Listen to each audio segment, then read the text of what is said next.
My name is Ethan Clark, and for a long time I thought my life was a monument to hard work and stability. I'm 36 and I own my own repair business. From the moment my alarm screams at 5 a.m. until I lock up my truck at night, my world is about honest labor. The bite of a wrench on a rusted pipe, the satisfying hum of a newly installed HVAC unit, the clean snap of a wire connection. I built this from nothing. My father was a factory worker who lost his job when the plant closed. My mother was a waitress who never stopped worrying about bills. I swore I'd never live like that. I wanted to build something so solid, so unshakable, that it could withstand any storm. 4 years ago, I met Madison. She was at a friend's barbecue, laughing in a sundress, and she seemed to see the man behind the grease-stained hands. She appreciated my ambition, my long hours, my plans for the future. She was beautiful, all bright smiles and sharp wit. We dated for a year and got married.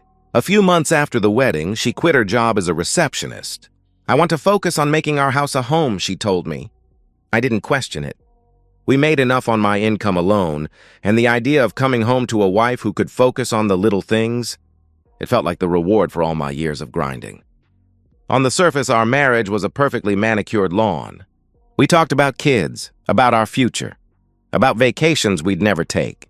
But the routines were what really held us together. A quiet choreography of a life lived side by side. I'd work a 10 or 12-hour day, and when I got home, she'd have something ready for dinner, either cooked or ordered in. Our conversations were short about the day's trivialities. The physical intimacy had slowed to a near halt, but I told myself it was normal. Life just gets in the way. She seemed content, and that was all that mattered to me. I was content too. Our home was the physical embodiment of my success. It was a modest 3-bedroom in a quiet suburban neighborhood, the kind of place where people actually know their neighbors. Every inch of that house was a part of me. I had rewired the entire electrical system, ripped out and rebuilt the kitchen cabinets, and refinished the hardwood floors myself. It was my kingdom, my proof that I had defied my past.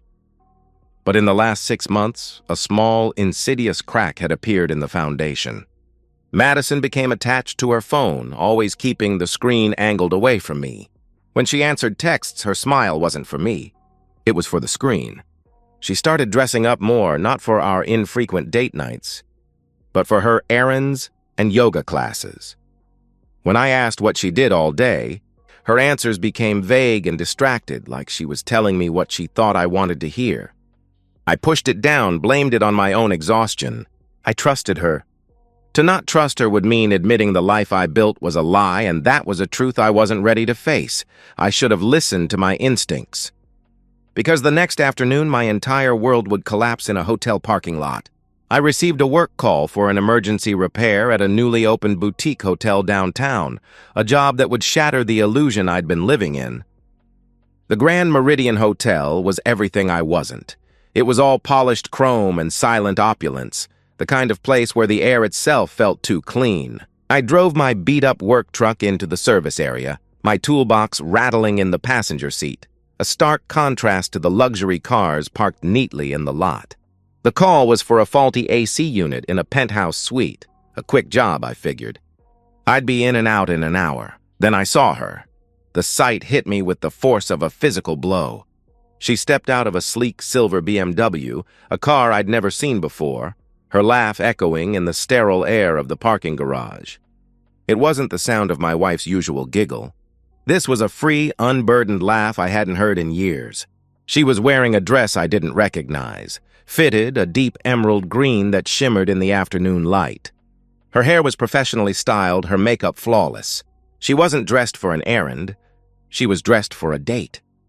Beside her, a man stood tall and confident in a tailored suit. His hand was on the small of her back, his fingers resting there with a familiarity that made my stomach clench. They walked toward the hotel's main entrance, their bodies close, her hand intertwined with his. My mind, in a desperate attempt to protect me, tried to rationalize it. A work colleague, a friend, maybe her cousin, the one from Chicago I'd never met? But the way she looked at him, the easy intimacy in their movements, it wasn't a friendship. It was a secret world I wasn't a part of, the world of a cheating woman and her lover. I stood there frozen, my toolbox suddenly feeling impossibly heavy, a dead weight in my hand. My breath caught in my throat. I wanted to storm inside, to scream her name, to shatter this perfect little scene. I wanted to drag her out by the arm and expose her for what she was right there in front of him. But my legs wouldn't move. A part of me, the rational part buried under a wave of hot, visceral rage, stopped me. I turned around and got back in my truck. My hands were shaking so hard I could barely get the key in the ignition. The repair job was forgotten. I called the front desk, my voice a hollow monotone, and lied about a family emergency. As I sat in that parking lot, gripping the steering wheel until my knuckles turned white, the pain of betrayal was quickly overshadowed by something far colder. I thought about the house I'd built, the money I'd saved, the life I'd poured my sweat and blood into. I thought about all the lies, the vague answers, the secretive phone. It all clicked into place, a horrifying mosaic of deception. And then the clarity came. If I confronted her, she would lie. She would gaslight me. Tell me I was crazy, that I was imagining things. She would turn this into my fault. And in the end, she would take half of everything I had built. The thought of her walking away with my hard-earned money, my home, my peace of mind, that was a pain even deeper than the betrayal itself. So I made a choice. I wouldn't say a word, not yet. I would go home and I would act normal. I would play the loving, clueless husband. And while she was living her double life, I would be quietly, meticulously gathering every piece of evidence. I would build a case so airtight, so damning, that she wouldn't have a leg to stand on. When the time came, I wouldn't just leave her. I would destroy her so completely, she would never recover. I drove home, my hands steady on the wheel, my mind already a battlefield of strategy. 2 hours later, when she walked through the door, her makeup slightly smudged, a fake smile on her face, she claimed she'd been at a friend's house for lunch. I met her at the kitchen, smiled back, and said, "Dinner smells good, honey." I leaned in and kissed her cheek, a ghost of a kiss that was a promise of war. She had no idea that the man she betrayed was about to become her worst nightmare. The morning after my world ended in that parking lot, I was a ghost in my own life. I made coffee, my movements a practiced ritual of a man I used to be. I kissed Madison goodbye. Her lips were soft, oblivious. She gave me a small, half-awake smile as I walked out the door, the same smile she'd given me for 4 years. The man walking out the door was a perfect imitation of Ethan Clark. The man inside was gone, replaced by something colder, more focused. During my lunch break, I drove to a part of town I never went to, a grimy little street lined with pawn shops and liquor stores. I climbed a creaking staircase to a small office above a storefront, the air thick with the smell of old paper and dust. I was meeting Ryan Carter, a private investigator my friend had recommended. Ryan's office was sparse, his face a roadmap of hard-won experience. He was an ex-cop, and his eyes had that tired, knowing look of someone who had seen it all. I laid it out for him, every gut-wrenching detail, my voice flat and emotionless. He listened, his pen scratching on a notepad. When I finished, I asked him the only question that mattered. "How much proof do I need?" Ryan leaned back in his chair. "Enough that her lawyer won't have a leg to stand on," he replied, his voice as dry as the air in the room. "Photos, videos, receipts, timestamps? We document everything. I'll get a GPS tracker on her car. It's in your name, so we're in the clear. I'll run surveillance schedules. Depending on how often she's meeting this guy, I can have you a bulletproof case in 2 to 4 weeks. The retainer was steep, $3,500 up front." I didn't hesitate. I pulled out a wad of cash from my wallet, the money I had set aside for a new furnace. It felt like a small price for the truth. Ryan got to work immediately. 3 days later, he called. He had her pattern. She met her lover, a real estate developer named Jackson Taylor, twice a week at the Grand Meridian. Sometimes they'd have lunch at upscale restaurants I couldn't afford on my best day. Back at home, the performance began. The silent war. I played the part of the devoted husband perfectly. I asked her about her day. I complimented her new outfits. She talked about her yoga class, about grabbing coffee with friends. Every lie she told, every fake smile, every "I love you" was a fresh nail in the coffin of our marriage. The hardest part wasn't the anger. It was the loneliness. I couldn't tell anyone. I couldn't lean on a friend or rage at a brother. I had to be strong, functional, and trusting. At night, lying in bed beside her, I stared at the ceiling, feeling like a ghost in my own house, a stranger in my own skin. 3 weeks later, Ryan delivered. The evidence was in a folder, a thick packet of cold, hard truth. Photos of Madison and Jackson walking into hotel rooms, their hands intertwined. Timestamps showing she was there for hours at a time. A blurry video of them kissing in his car, their heads close, their bodies a single, intimate shape. And a stack of receipts from his credit card. The hotels, the dinners, even a purchase for a diamond necklace I had seen her wearing just last week. The evidence wasn't just a confirmation of her betrayal. It was a map of my stupidity. I felt a strange mix of vindication and profound sadness, the relief of knowing the truth mixed with the heartbreak of a life built on a lie. With the evidence in hand, I made another appointment. My next stop was a law office, a polished high-rise building that smelled of success. Claire Watson, my new divorce attorney, was a force of nature. She was in her 50s, sharply dressed, and had the kind of eyes that missed nothing. I laid out the case, the photos, the videos, the fact that Madison hadn't worked a day in 4 years. Claire listened, her expression unreadable. "This is textbook," she stated, her voice sharp and to the point. "Adultery, financial dependency, documented proof. In this state, we can leverage this for a favorable settlement. She won't get alimony. You'll keep the house, your business, your savings. We'll file no fault to keep it clean, but we'll use this evidence to pressure her into signing quickly." I looked at her, my voice a hollow whisper. "When?" A slight smile touched her lips. "Whenever you're ready. We'll draft the papers. You tell me when to have her served. I'd recommend doing it when you're present. Gives you control of the situation. We set a date 2 weeks out. Enough time to finalize the paperwork, to make sure there were no loose ends. Enough time for me to get my affairs in order." That night, I came home to the smell of my favorite meal, lasagna. Madison was in the kitchen, humming to the radio, completely oblivious. I knew this was the last time I would pretend. Soon, her perfect lie would shatter, and I would be there to watch every single second of it. In 48 hours, Madison's perfect lie would shatter, and I'd be there to watch every second of it. It was a Tuesday evening, a deliberate choice. I knew Madison wouldn't have met Jackson on a Tuesday. She liked to keep her trysts confined to my busiest work days, typically Wednesdays and Fridays. She would be home, complacent, settled in, completely unsuspecting. At exactly 6:30 p.m., I walked through the door.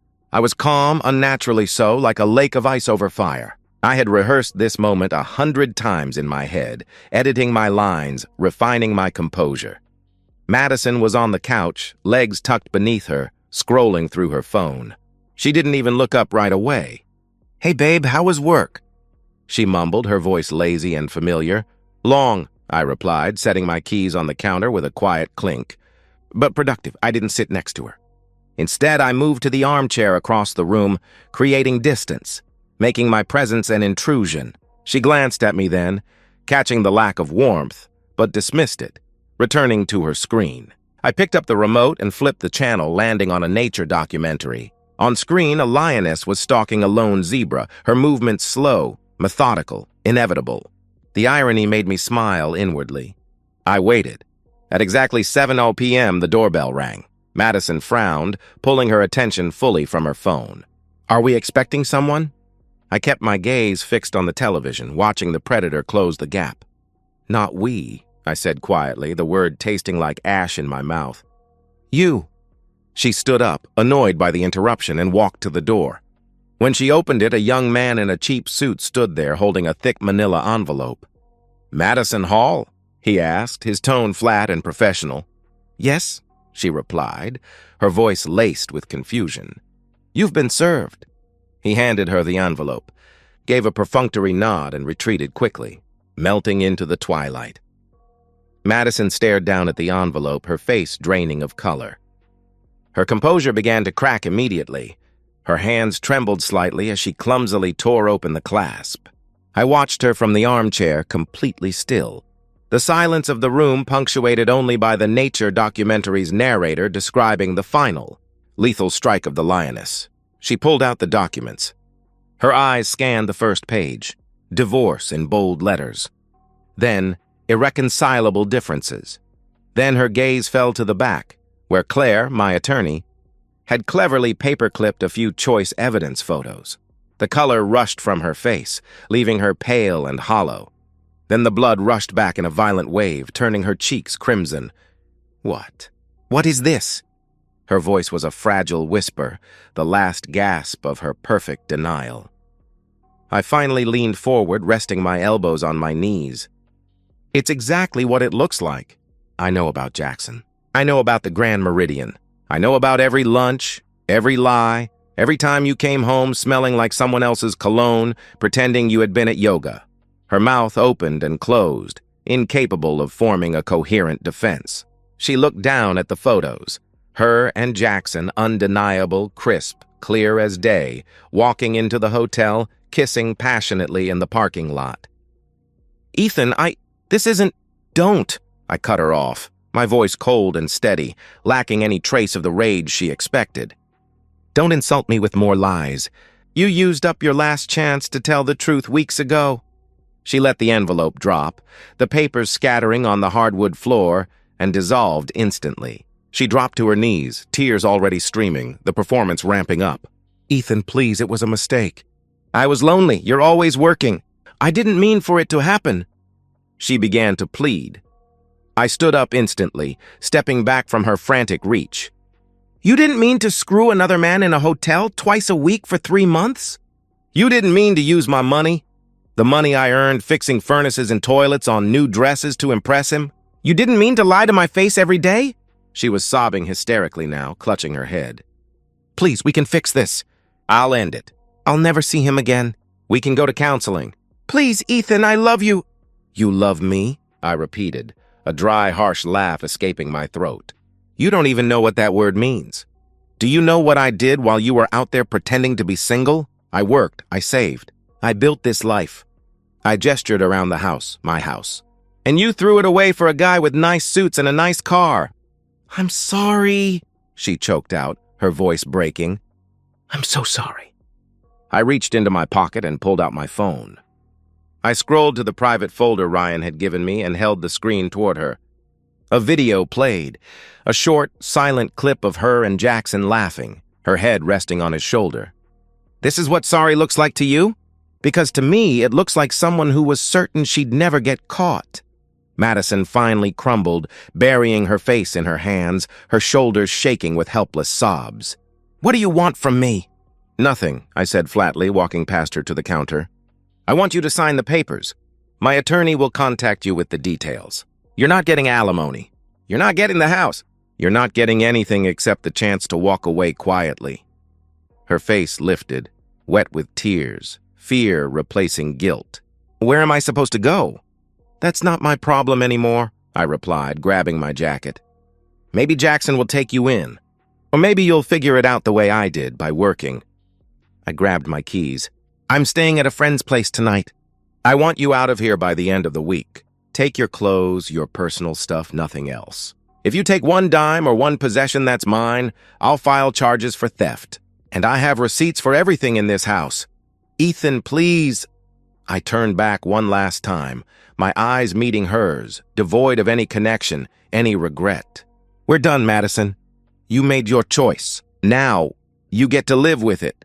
I walked out, the sound of the front door closing, cutting off her sobbing.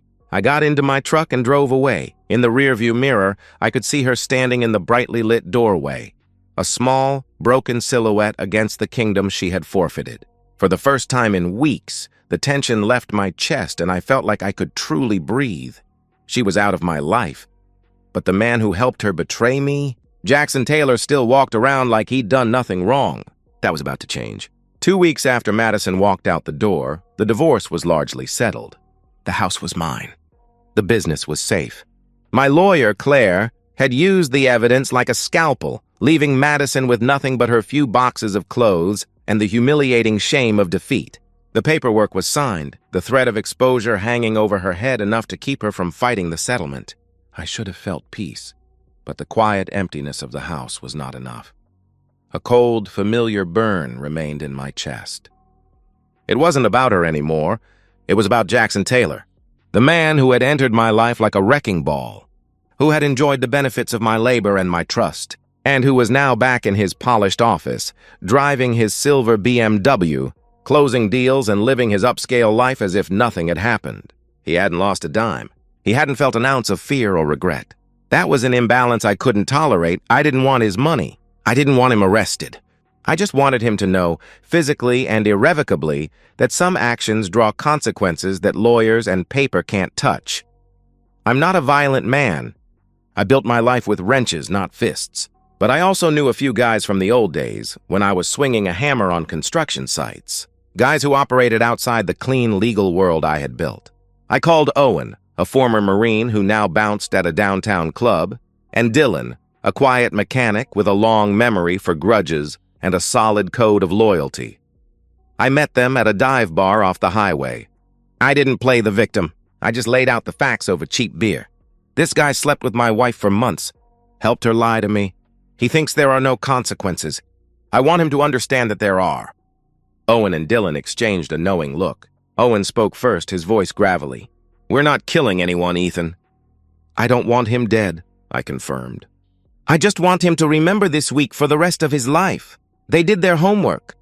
Jackson had a pretentious fitness routine, a late-night power walk around his affluent neighborhood twice a week, usually around 10 p.m., probably to balance out the scotch he drank.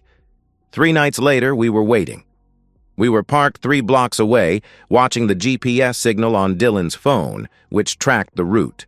Jackson appeared on schedule, his posture arrogant even from a distance, AirPods plugged into his ears, cocooned in his own bubble of self-importance. He took a shortcut through a narrow, dimly lit alley between a dry cleaner and a defunct bodega, a stupid move for a man in his tax bracket. When he was halfway through, Owen, Dylan, and I stepped out of the shadows. Blocking his path, Jackson stopped, pulling out one AirPod, irritation flashing in his eyes. Can I help you guys? I stepped forward, my hands shoved deep in my pockets. My heart was pounding, but my voice was steady. Jackson Taylor? His expression shifted. Confusion, then a flicker of sickening recognition. Do I know you? Not yet, I said. But you know my wife. Madison Hall. The color drained from his face instantly. The arrogance vanished, replaced by primal fear. He took a nervous step back, his eyes darting toward the alley entrance. Look, man, I don't want any trouble. Neither did I replied, my voice dangerously soft. But you gave it to me anyway. What happened next was fast, brutal, and utterly silent, save for the grunt of effort and the dull thud of bone against flesh. Owen moved first, a hard, concussive punch that landed right in Jackson's gut, stealing his breath and folding him over. Dylan followed, a vicious kick to the ribs that dropped Jackson to his knees. He tried to curl up, covering his head, but he was facing 3 men who knew how to use their weight. We didn't use weapons, no bats, no knives. Just fists, boots, and the kind of calculated violence that leaves marks but stops short of permanent damage. They focused on his ribs, his arms, his legs. They broke nothing, but they ensured everything would be excruciatingly painful for the next month. I stood back, my arms crossed, watching my 2 associates administer the justice the legal system couldn't. I watched Jackson gasp and groan on the dirty pavement, bleeding from his split lip, his eyes wide with stark terror. When Owen and Dylan stepped back, I crouched down beside Jackson, who was clutching his ribs, tasting his own blood. You thought you could just walk into another man's life and take what wasn't yours, I whispered, ensuring the message was the last thing he heard. You thought there'd be no consequences, only fun little trips to the Grand Meridian. Now you know better. Jackson tried to speak, but only a wheeze escaped. Stay away from Madison, I continued. Stay away from married women. And if you even think about calling the cops, remember, I've got photos of you screwing my wife and videos too. I'll make sure everyone you work with, everyone in your precious social circle, everyone in your family sees them. I'll ruin your career and your reputation faster than you can close a deal. Understand? He nodded weakly, eyes swimming with tears. I stood up, signaled to Owen and Dylan, and we walked out of the alley. I didn't look back. I knew I had crossed a line, a definite moral boundary. But as I drove home, a dark, heavy satisfaction settled over me. Justice, I thought, sometimes needs a push. The storm was over. Now I had to figure out what kind of man I'd become. 6 months? 6 months had passed since I had stood in that alley, watching Jackson Taylor learn the price of his entitlement. 6 months since I walked away from the broken man and the broken promises and the quiet satisfaction of a debt repaid. The divorce was finalized 3 months ago. The paperwork, clean and definitive, confirmed that the house, the business, and every dollar I had earned was unequivocally mine. Claire had done her job perfectly. The threat of exposing Madison's affair to the court and to her family was more than enough leverage. She signed without a whimper, taking the clothes she came in with and the bitter taste of defeat. My business, ironically, was thriving. It felt like the universe was rewarding my honesty, finally balancing the scales. The cold, meticulous focus I had poured into planning Madison's downfall, I now redirected into my work. I was more reliable, more focused, and contractors noticed, sending me regular high-paying jobs. The storm had passed, and my foundation, the one Madison tried to tear down, was stronger than ever. Madison's life, meanwhile, had unraveled with predictable speed. I heard things through mutual acquaintances, the kind of gossip that filters back when someone falls hard. The affair with Jackson ended the moment he crawled out of that alley, beaten and terrified. He hadn't wanted a mistress. He just wanted easy, consequence-free sex. When consequences showed up in the form of 3 angry men, he vanished. Madison had relocated to the other side of town, settling in a cramped, noisy one-bedroom apartment with thin walls and the perpetually empty feeling of failure. She was working as a server at a cheap chain restaurant. I imagined her on her feet for 10 hours, dealing with mediocre tips and rude customers, a stark contrast to the leisurely yoga and expensive lunches she once enjoyed on my dime. She tried reaching out a few times, texts asking to talk, emails begging for closure. I ignored every single one. There was nothing left to say. Her closure was the life she was living now. I ran into Jackson once, an unavoidable accident at a gas station on a Friday evening. He was wearing an expensive coat, but he carried his body differently now. He walked with a slight, almost imperceptible limp, a ghost of the pain Owen had inflicted. He was paying for premium gas when he saw me standing by the pump. Our eyes met for maybe half a second, and the color instantly drained from his face. His mouth went dry, and his eyes widened with naked, paralyzing fear. He shoved his card back in his wallet, abandoned the pump, and drove off quickly. He lived with it, just like I told him he would. He remembered. As for me, the man who emerged from that silent war wasn't the same soft man who believed in a perfect life. I am more guarded now, more cautious with my trust. Maybe I'm cynical, but I prefer to call it wisdom earned in the gutter. I started seeing someone new a couple of months ago. Olivia.